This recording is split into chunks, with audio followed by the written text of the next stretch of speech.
Friends success academy में आप सबનું સ્વાગત છે। આજે આપણે 2018 નો દાખલા નંબર 1 શ્રી આર એક ઓસ્ટ્રેલિયન નાગરિક છે। તેઓ છેલ્લા 10 વર્ષથી 2017-18 સહિત નિયમિત રીતે ઓક્ટોબર, નવેમ્બર અને ડિસેમ્બર માસ દરમિયાન દર વર્ષે ભારતમાં આવે છે।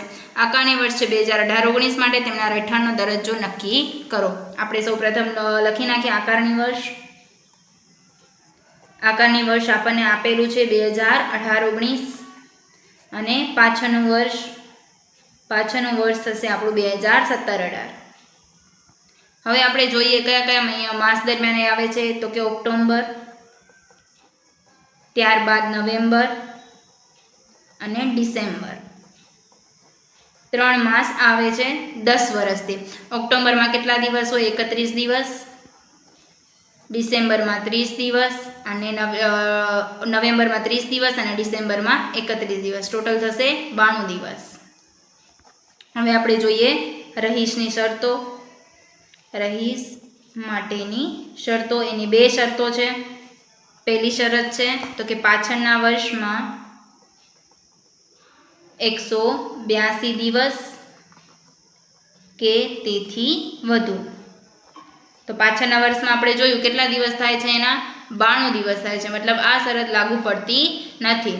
એના અથવામાં જોઈએ બીજી શરત હતી તો કે પાછળના વર્ષમાં 60 દિવસ અને તેના અગાઉના 4 વર્ષમાં 365 દિવસ।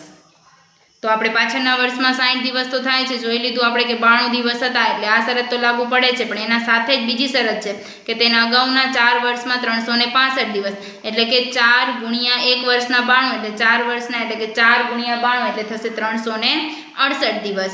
હવે આપણને જોઈએ છે 365 અને આપણી પાસે છે 368, એટલે કે આ શરત પણ લાગુ પડે છે। હવે આપણે જોઈએ સામાન્ય રહીશની શરત। તો કે સામાન્ય રહીશની શરત, સામાન્ય રહીશની શરતો શું છે? તો કે એની એક જ શરત છે કે પાછળના તેના 730 દિવસ કે તેથી વધુ। હવે એક વર્ષમાં એના 92 દિવસ છે, એટલે 7 વર્ષમાં કેટલા થશે? તો કે 644 દિવસ।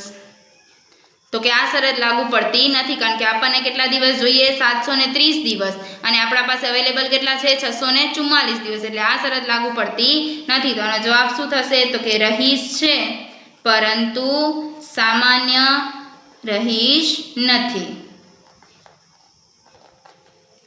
જોશું દાખલા નંબર 2 શ્રી એમની આવક નીચે આપેલી વિગત પરથી નક્કી કરો કે રહેઠાણના અલગ અલગ દરજ્જાની દ્રષ્ટિએ તેમની કુલ ગ્રોસ આવક કેટલી હશે। એમાં આપણને આપેલું છે કરપાત્ર પગાર આપેલું છે 4,80,000, અલિમિટેડના ડિબેન્ચરનું વ્યાજ આપેલું છે 24,000, પાછલા વર્ષ દરમિયાન બાંગ્લાદેશમાં મળેલી આવક છે 4 લાખ, જે તે વર્ષ દરમિયાન ભારતમાં લાવેલ છે। અને ચોથું છે બર્મામાં ધંધાની ઉપાર્જિત આવક 4,50,000, જે ધંધાનું નિયંત્રણ ક્યાં થાય છે? ભારતમાં થાય છે। આપણે દાખલાની શરૂઆત કરીએ। પહેલું છે કરપાત્ર પગાર। કરપાત્ર પગાર કઈ ઇન્ફોર્મેશન આપેલી નથી, એટલે કે આપણે ભારતનું જ છે તેવું માનીને ત્રણેયમાં લખાશે 4,80,000, 4,80,000, 4,80,000। ત્યારબાદ બીજું આપણને આપેલું છે અલિમિટેડના ડિબેન્ચરનું વ્યાજ, એટલે કે અલિમિટેડના ડિબેન્ચરનું વ્યાજ, જે પણ આપણે ત્રણેયમાં લખીશું 24,000, 24,000, 24,000।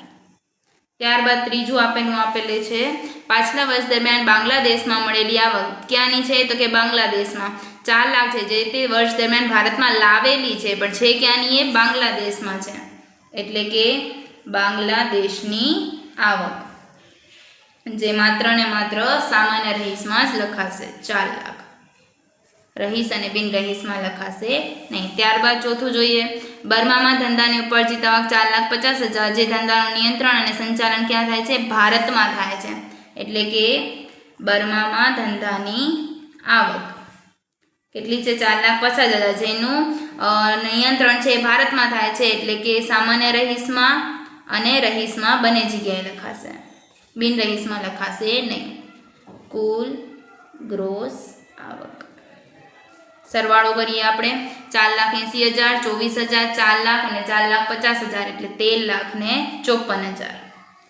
પછી છે 4,80,000, 24,000, 4,50,000 એટલે 9,54,000. ત્યારબાદ આપેલું છે 4,80,000 અને 24,000 એટલે 5,04,000. હવે આના નેક્સ્ટ વિડીયોમાં આપણે 2019નો દાખલો ગણીશું. Thank you.